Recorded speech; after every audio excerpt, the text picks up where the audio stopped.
Hi, and welcome to the Soundschi Land show where everybody's upside down. Every day is upside down day in Soundschi Land. Today I have with me Harry Williams. He's especially a very good hand balance coach, as I just had the chance to find out in one of your group sessions. I honestly think they are some of the best I've ever been to. Good to hear. Yeah. So with that being said, I want to know how you got into hand balancing in the first place, because you were a skateboarder, is that right? All right, so let's just start with one of the things that separates me a lot from a lot of the other people teaching hand balancing is 5 years ago, I didn't know that I was going to teach hand balancing, and 5 years ago I had never really tried to handstand. So, this is actually a really long story, like... We actually talked about it yesterday. Yeah, can you just give us a quick review, just to put yourself into context? Let's put it that way. Cool. That's a better way to put it. So, growing up, all I did was skateboard and smoke weed.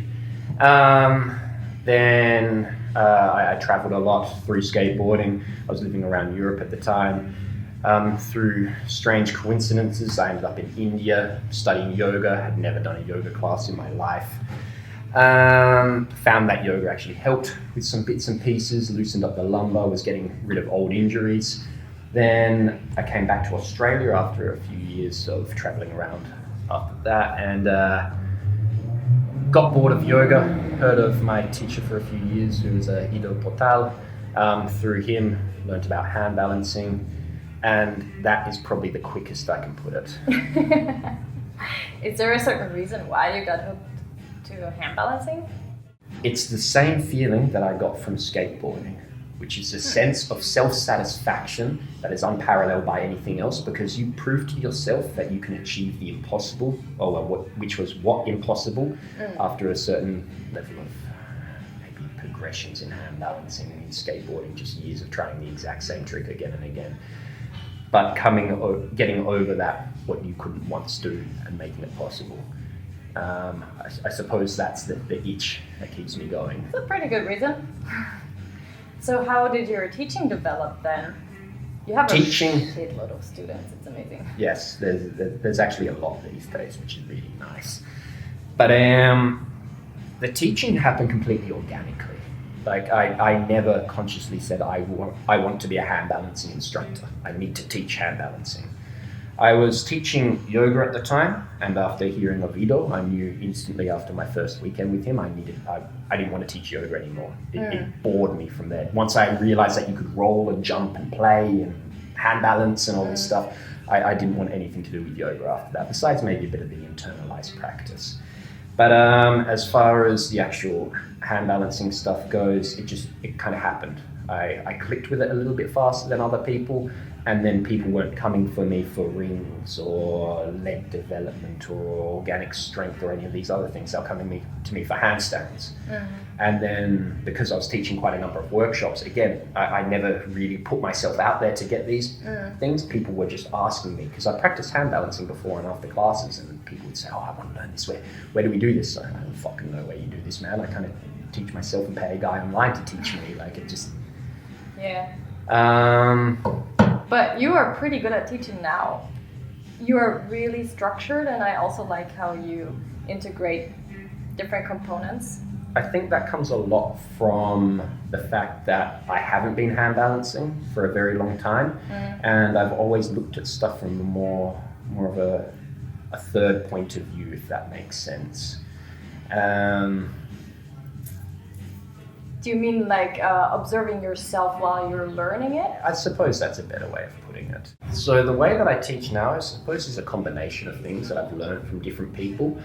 One thing that I haven't stopped doing is always learning. If someone comes through the city, or if I have to fly to someone, I don't care if they're a better or worse hand balancer than myself. I don't care if they're a worse or a better teacher than myself. There's always something new that you can learn from everyone. That might not be directly teaching methods, that might be something completely different, but we're speaking about teaching. And so I've just tried to expose myself to as many different things as possible. And from there, it's kind of trying to combine the best of what I find from all worlds. I suppose, to quote Bruce Lee here, take which that works from any place that you find it, and use it. So if I find something that I did from someone's workshop that I liked about conditioning, but I hated the rest of it, I will take that conditioning aspect and disregard the rest. And then I might hear just one phrase. It might be one phrase that I paid a couple of $100 to do a weekend with someone, but that one phrase was enough to just be able to hold on to that and then spread that around. And that might be just what to do with the shoulders in one position. But it's I try to get as much as I can from everyone and then try to filter out what I think is garbage and what I think is good and then re-spread the good. So the structure itself, it's trial and error. So I teach a lot of people to handstand, like I said before. 80% of my income comes from teaching large-scale group hand balancing classes. So having that exposure to just literally hundreds of people, I get to find and really try, oh, this works, this doesn't. This is a good idea. Actually, this is fucking shit. We won't do that one ever again. Okay, let's walk away from that one. Yeah. So I suppose combining everything that I've grabbed from people and then being able to experiment with it on so many variables. So I teach people that are, Ludog millionaire, 16, wants to be in the circus. Esther, 68-year-old Swiss woman. I was so impressed. Everything. Yeah, just to give you a little bit of context here, Esther is, how old is she? 68.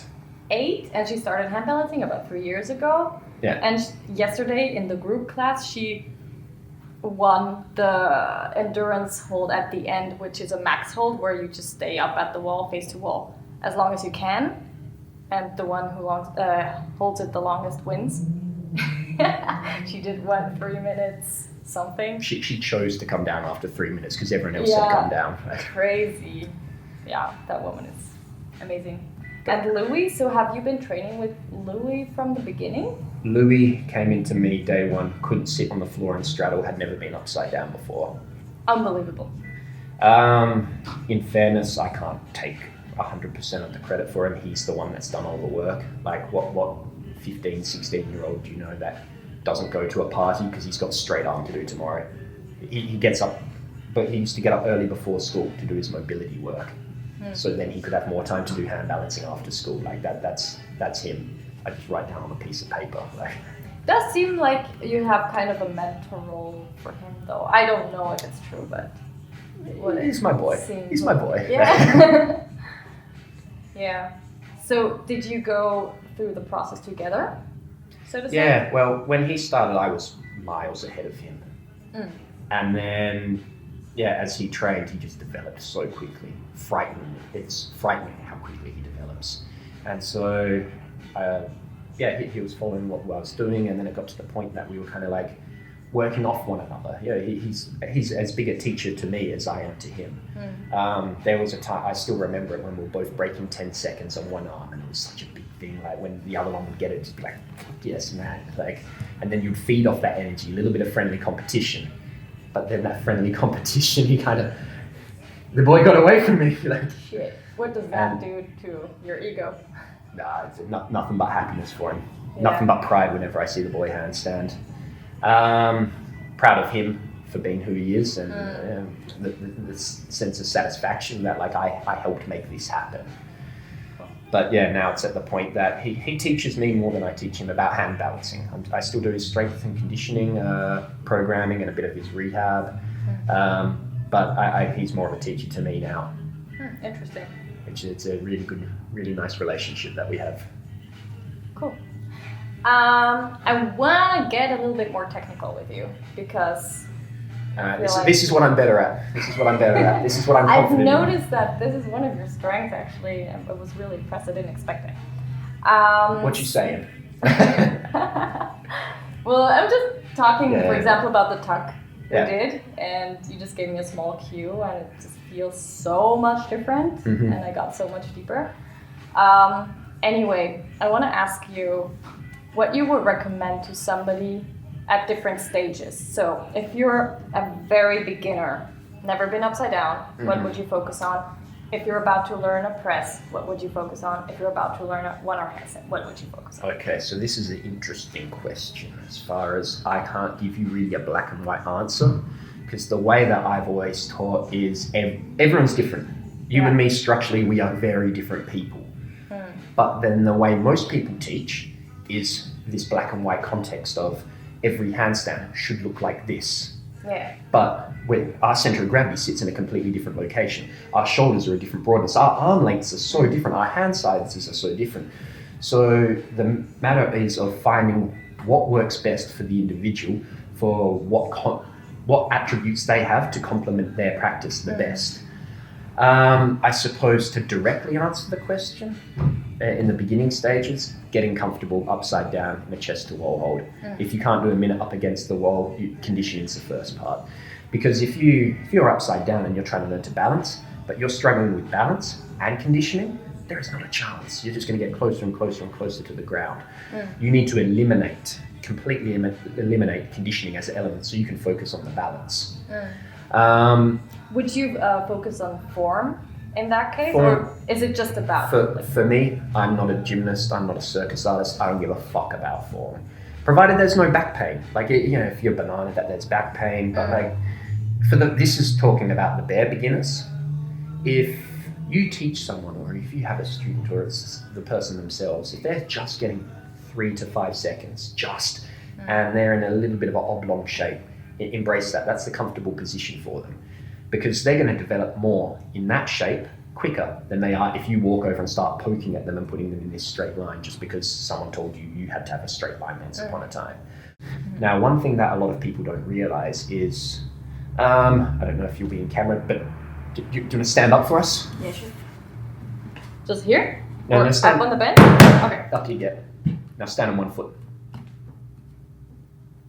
Watch the foot you're balancing on. Yeah. The ankle. What is that? I don't know, it's cracking. That's not your ankle, is it? It is. All right, you stop that now, yeah?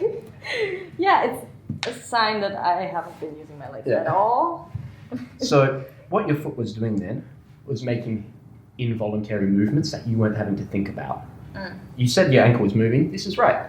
But one thing I didn't say to you was think about it. Yeah. You just brought a foot away and you started balancing. Yeah. You weren't thinking, weight in the big toe, weight in the heel, weight in the pinky, weight in the big toe, heel, pinky. Yeah. You just knew, your body knew what to do to balance. Now, one thing you didn't just do was start flailing like this.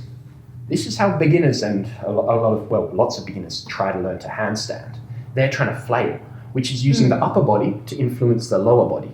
Yeah? So the equation of balance, like boiled down into the most simple physics equation, is center of gravity above supporting base. Without this, balance cannot exist. Yeah? So if I'm flailing to keep my balance, what I'm doing is using my upper part, or the above the center of gravity, to influence the lower body to keep the center of gravity above and keep balance. Now, this is not an efficient way to balance. 1, it looks fucking ridiculous. 2, it's unpredictable, because every movement that you do requires a counter movement on top of that. And you have to 10x it, because... It's just this continuous pattern almost. Also, because you said it yesterday, I never really thought about that. Your hips and your legs are way heavier than your shoulders. This so side's when you're much heavier. standing, you have to 10x this movement when you're standing on your legs and hands and moving your lower body. Yes. It also uses a shitload of energy. If I ask you, besides your weird clicking ankle, if I asked you to just stand there on one foot, you could do minutes at a time. If you really wanted to push, probably into the tens of minutes. If you had that mental strength of I just need to stay there. If I put fire under your other foot, you would stay there for 10 minutes. Probably. Yeah. But if I asked you to flail, 15 seconds, I reckon. 20 seconds max, because it's so unpredictable. Now, the reason that a lot of people do this equivalent when they're learning to handstand is because neurologically, this is where the balance happens. Their butt, their quads, their ankles, this is what the brain associates with balance. So this is why this is flailing trying to achieve balance. Right. But it's a ridiculous way of balancing. Yeah. So this is why we need to teach people to balance with their hands, to act like the foot. Yeah. Now, this is a simple process, but it can be a very, very long process. The time depends on the individual, what they've done in the past, how familiar they are with being upside down, and about 20 other thousand things.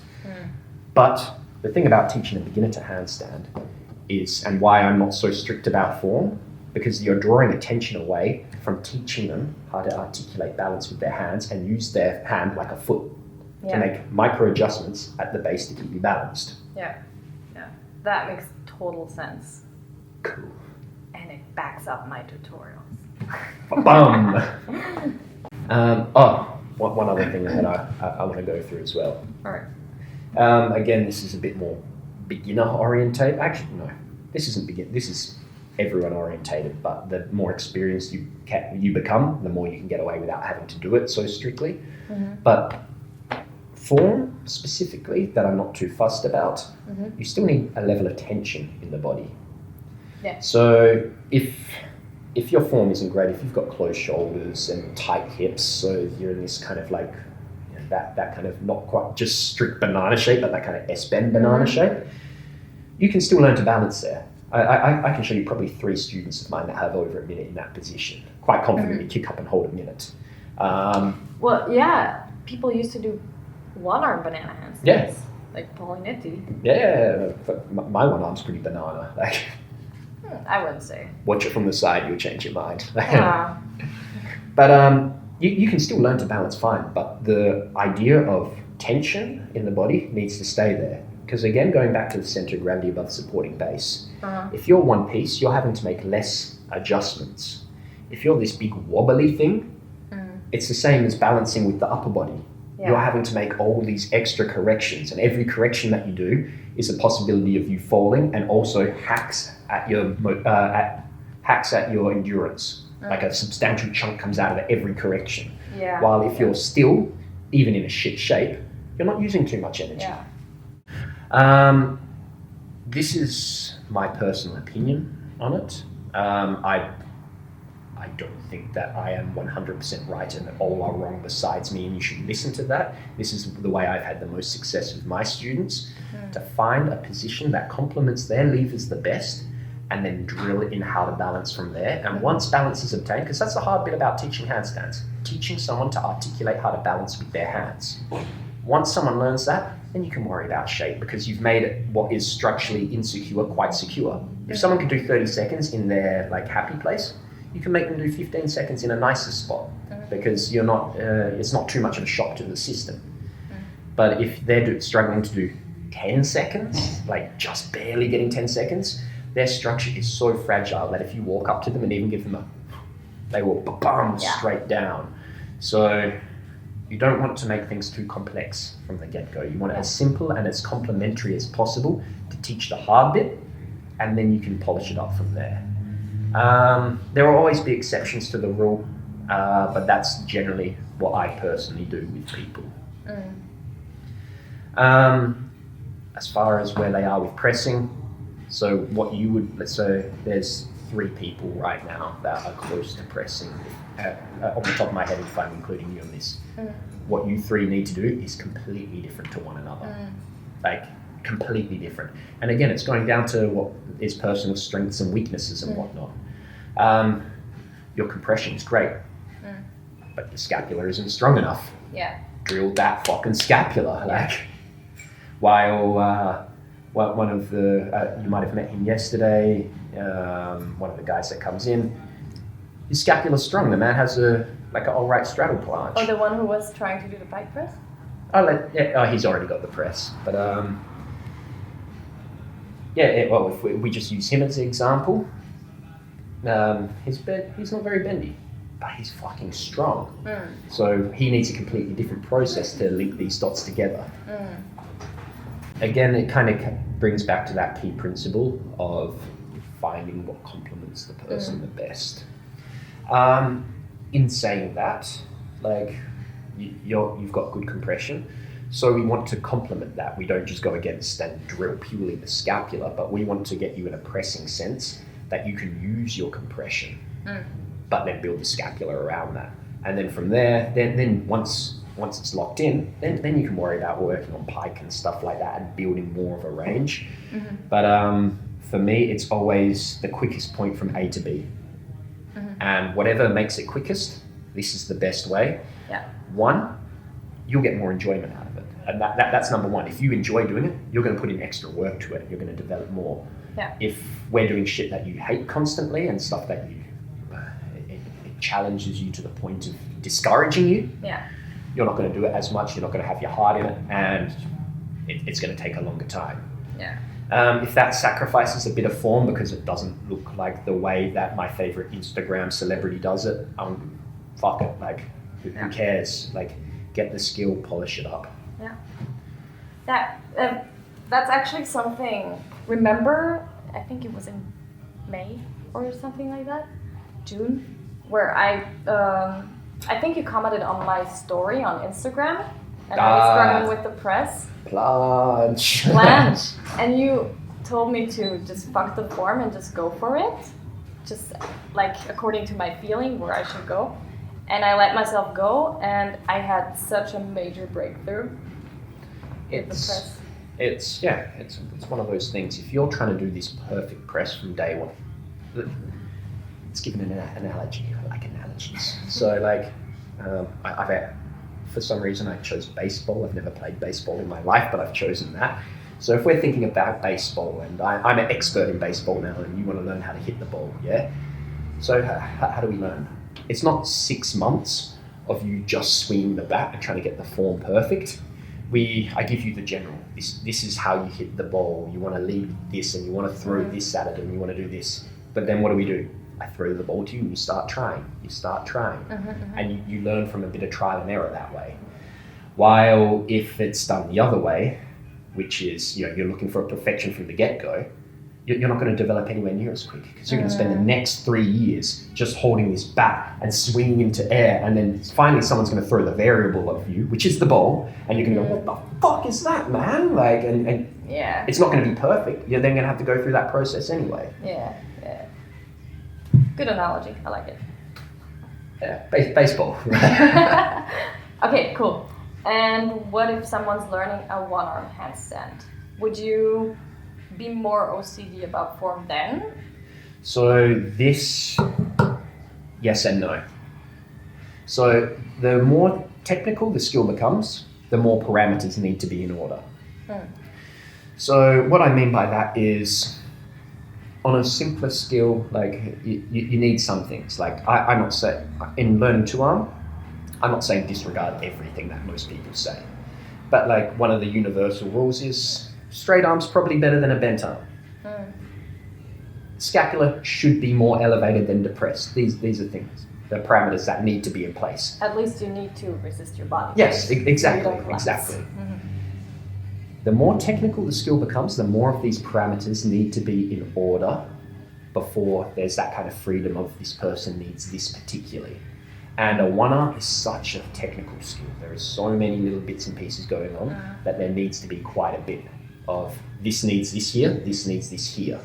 And that's not because it needs to look this way, it's because mechanics and physics says, yes, this needs to be here. Yeah.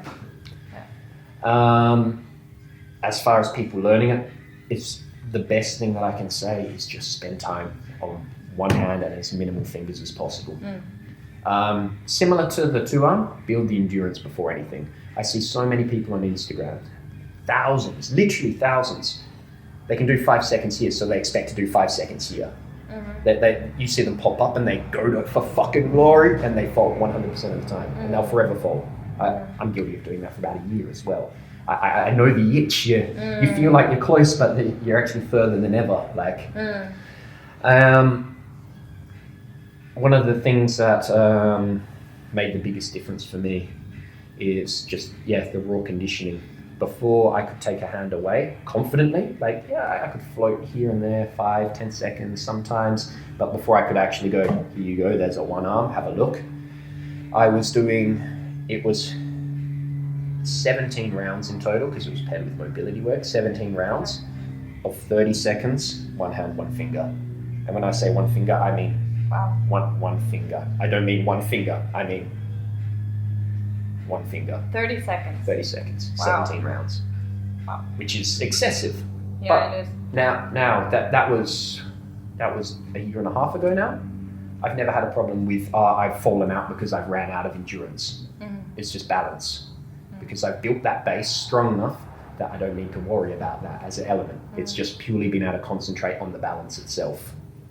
Would you set specific parameters for people to know if they're good enough to move along? Yeah, I've got several of those, especially for my online people that I don't get as much FaceTime with. Once they send me X video, I will then put them into the next category of, yes, you are ready for this one now. And what would those parameters be? It depends on the skill. That's a very big question there. Okay, let's say, for example, if I want to learn a one-arm handstand, you've seen my endurance hold. They're shit. Like, yeah, I would. Sorry, go on. So, again, context, my endurance hold is between 1 minute and my max is probably at 120 something at the wall. And I can press 1 in 3 maybe with very ugly form and bent elbows. So my shoulders are not strong enough. Yeah. Would you recommend me to work on one-arm stuff? No. I would encourage you to play with it here and there. But as far as following like a ABC approach of trying to build things, the one arm, not yet. So what would I work on then? Pressing. Press, like a straddle press. If you want a one arm, and when I say a one arm, I mean not just be able to take a photo of it here and there, but I mean like be able to pop it away, take it away, have a chat, maybe move some of your limbs about. A one arm. A press should just be another entry to handstand. A straddle press, or even a pike press for that matter, it should just be like kicking up. Yeah. It's just the same. That would demonstrate to me a level of strength and understanding of, first, the level of strength that you just have running through here as a whole, that you can just and lift your body weight. Second, the understanding of how your center of gravity sits above your hands to make it as efficient as possible. Because if you're pressing efficiently, you are doing what mechanics complement you the most. And if you're doing the mechanics that complement you the most, you have a good understanding and a good level of proprioception, which is your understanding of where your body exists in space and time.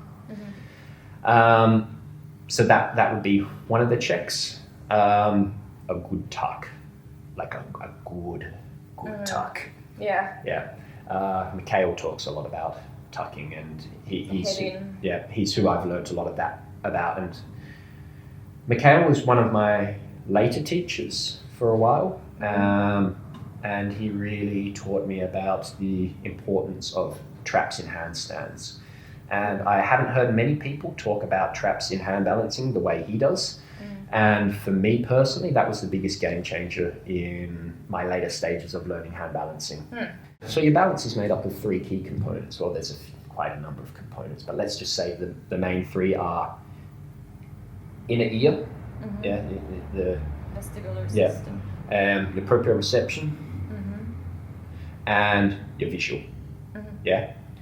The second the head goes in, we've lost one of those, being the visual. We've also fucked up the other 2 because we've moved the head. Yeah. So the inner ear is going, what the fuck? We've the fluids in the ears have completely changed because of the moving of the head position, and the proprioception is being thrown because you've moved one of your main centers of mass. Yeah. So by moving those things around, you're challenging so many different parts, as well as isolating and forcing the parts to work in a handstand that don't necessarily need to work, but should be working if you're wanting to acquire higher skills. Yeah, because you automatically turn off the front chain, basically, right? Yeah. Because you can get people to even a average one arm. You can get people to a couple of shoulder presses. They're technically using their traps, but they're not using them. It's such a big area that's not being utilized properly. And with working with Mikhail for a while, he really showed me how to use them, and this is, for me, has been one of the biggest game changers and one of the things that I've now spread around to people. And tuck handstanding, especially head in tuck, that just shows how much the traps actually work, and isolates them and builds them very well. So head in tuck is a must. Makes a lot of sense. It does. Yeah. So I'm wondering because you said beginners, you wouldn't really care about form or in general, but that it's acquired the more specific you get. So would you handle somebody who has a big goal of a one-arm handstand differently than someone who just says, I just want to learn a two-arm handstand and just like play around with it? Good question. It depends where they're going with it. So let's say one of the guys you met the other night, the one I call Vin Diesel, Yeah. the big Irish fellow. Yeah. Yeah, so he's a mechanic. He wants to see how far he can go with this. But Okay. he's a mechanic. Does he really give a fuck if he's got a slightly one bent leg in a pike press? Yeah. He doesn't care. Yeah. Doesn't care. He would get more enjoyment again out of just being able to do extra skills. And provided that doing little things aren't detrimental towards the overall picture, yeah, if it's quicker for him to learn with a little bit of a bent leg here and there, that's cool. If he's proper strong as well, so he favours a little bend in his arms. As long as the bend doesn't go too much that he can't handle, it's going to get him there faster. Yeah. While if we flip it and go with, say, Louis, who talks about the circus. Yeah, he talks about the circus. Then this shit matters. Yeah. Then there's no little bend in the knee. Then there's no like. One of the main things I tell Louis off about these days, one of the few things I can tell him off about is when he takes his hand away from the floor. It's like this, not like this. Point those fingers. Hide the thumb. Hide the pinky finger. Like these things matter because this is where he wants to go with them. While some of my students, more long-term students, one of them is an engineer, one of them's a mechanic, one of them's a painter, one of them's a lawyer, one of them's a nurse. These are all people who have passed the point of just straight two-arm handstand, working towards press. Some of them have presses. Some of them are working towards one arms. Do those professions there matter when they walk into work in the morning going, fuck, I bent my knee on a press? Like it's all for the person. They do it for fun. Yeah. And a lot of them, it's not just fun, it's also strength development. If we're looking at from an anatomy point of stand view, and if the leg's not like this and like this, I'm still using the exact same muscles. It's just that the aesthetics have changed slightly and doesn't look as neat. Yeah. But yeah, if they're doing it for strength and conditioning, they're still getting all the benefits. Not one thing has changed. It just, it didn't look that way. My favorite Instagram celebrity did it. It didn't look that way that I saw in the Cirque show the other week. Like, it's all a matter of what suits the individual, in my opinion. Yeah. It's one thing that I think that I miss about skateboarding culture as well. Style matters in skateboarding. You mean like personal style? Yes. Bruce Lee says a beautiful quote about it. I wish I could remember it off the top of my head right now. But style is what makes individuals. Yeah. In skateboarding, like you could show me a silhouette of a photo of someone and I'd be like, that's Penny doing a frontside flip, man. Nobody frontside flips like Penny. While in hand balancing, because it's run by a lot of the gymnastic world, a lot of the circus world, they all look the same. Things are supposed to have these certain aesthetics. While instead of individuality being celebrated, it's the opposite. It's clones being celebrated. Yeah. Which for me, it's not for me that way. It's not for me. Yeah, I totally understand that. And also, I think you're right, because I also feel like people are starting to get tired of pointed toes, and especially in contemporary circus. Yeah. What I'm talking about now. Not Instagram. Yeah. But yeah, and there's something to it, because the body's more complex than just straight lines. Yeah. And if again we talk a bit more about beginners or something like that, if they're worrying about pointing their toes, you're drawing attention away from the fundamental bits that makes hand balancing hard. I won't mention any names or any places that teach this stuff, but I've heard of places where people will be doing a basic drill, like a heel pull. That everyone should, if you research hand balancing, you should know what a heel pull is. Yeah. I've heard of their teacher coming back and pushing them against the wall because they led a little bit with their hips and they curled one of their toes. Like, that sounds Russian. Yeah. Yeah. Well, do you have any goals or anything you're working towards? I have a few ideas in mind, but I wouldn't say that I have too many actual, like, I need this. The general, I would say, is I would like a one-arm press from straddle L. Mm-hmm. I don't know, I'm sure not on the floor, right? Not off the floor. I can barely pancake, let alone do that off the floor, so. Has anybody done that? I think I've seen Brixo do it. Oh, quite a few of them can do it from the floor, but I haven't seen too many people. So I started this stuff at 26, and I haven't seen too many people at that age go that far with it. So that's why I want to press. I want to see how far I can push it. Cool. Other than that, just always just move forwards, keep the ball rolling, always move forwards, doesn't matter what it is, in what direction. I still have that bit of a generalist Ido approach in me, even though handstanding, that might be what you see on my Instagram the most, might be what I celebrate the most, that's because that's where most of my income comes from, but it makes up only about, probably 40% of my training. Oh, and the rest is what? Everything else. I saw you do some rings on Instagram before. Yeah, I don't play the rings too much anymore. As far as the rings go, I've reached a level that I'm satisfied with. I can maintain everything that I have on them. Am I perfect at them? Fuck no. Am I savvy at them? Why not? But everything that I have achieved, anything further past that, is monumental jumps. It's one of the problems with the rings. People can learn muscle-ups quite quickly, provided they already have the prerequisites of chin-ups and dips and shit like that. Muscle-ups is very achievable. Forward roll's very achievable. Shoulder stand's very achievable. Then there's a bit of a jump. We go to the straight body variations and the backward rolls and the eccentric elevators, and that's quite a substantial jump. And then to go anything further than this, it's fucking somewhere over there. That's when it starts getting in towards the bigger plant shapes and the Maltesers and the stuff that I don't have enough life left in me for that. Maybe in another lifetime. I have one last question. Yes. I'm wondering, so you program your own training now, right? Currently, yes. Do you actually make a plan for yourself, or do you just play around with it? And how do you deal with making your own training? So I'd like to talk a little bit more about kind of a sister topic to that quickly. So depending what level you are at with hand balancing, if you're more beginner, you need a systematic approach to develop. Otherwise, it will take you forever to get there. When you get a bit more savvy towards handstanding and a little bit more stronger and you have more options, handstands becomes a lot more explorative.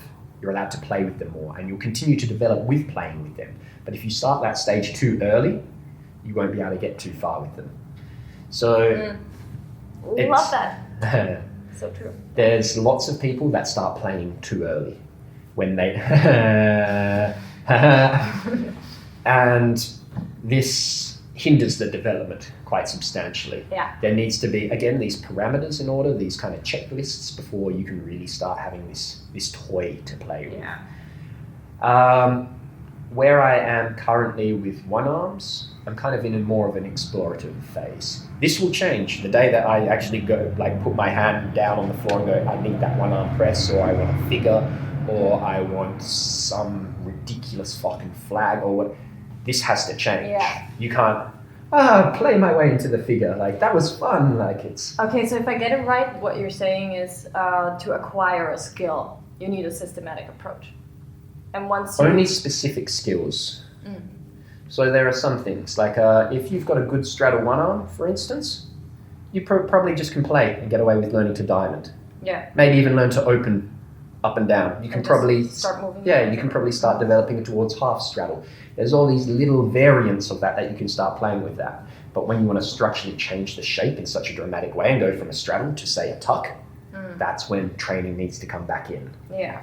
So because the centers have changed so much, the positioning has changed so much that there needs to be this kind of drilling in order to progress. Yeah. There will be the occasional genetic athletic freak that doesn't need to do so much of this and can play their way to everything, but don't. Really? Yeah. don't rely on being one of these 1 in 1,000 people. Like. You just crushed my world, man.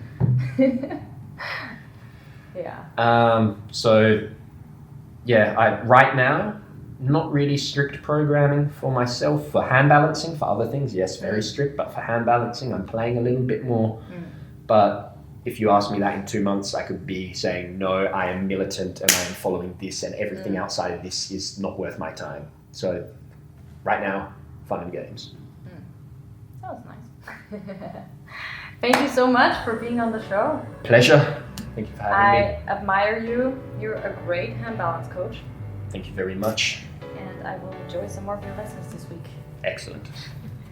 Thank you so much for watching. If you have any more questions, just write into the comments. And also I'll put any relevant links down below as always. And other than that, just keep it playful. The world is your playground, so just go ahead and do whatever you love. And I'll see you next Monday on the Soundschi channel. Everything here isn't just like organs placed on top of organs. Yeah, it's all held in place by various connective tissues. Exactly. These connective tissues have, unless you've done hand balancing before, they've never been exposed to being this way round. Yeah. So that's why lots of beginners, when they first come up, you know, they get up and their eyes are like stuck a little bit further out of their face is bright red and they're like, they've come out like they've just gone from a wild ride somewhere. Like they've seen some shit when they've come out of their first chest to wall hold. A lot of this pressure is just everything getting used to getting pushed that way in the connective tissue, because it doesn't just give up and like, let's let the lungs fall out of the fucking mouth. Yeah. I know that's not like anatomy says that is impossible. Yeah. Saying that before, yeah. Figuratively speaking, the lungs falling out of the mouth. So the connective tissue is strained at holding all this stuff in place as it's in an inverted position. And like anything, it comes accustomed to it. And that's why you get people that have been handstanding for a bit longer. They'll be telling you about a drill, they'll kick up, they'll play upside down for a little bit, and they'll come back up without breaking pace. Pace might still be a little bit red, eyes might be a little bit squinty, but they won't come up with that kind of like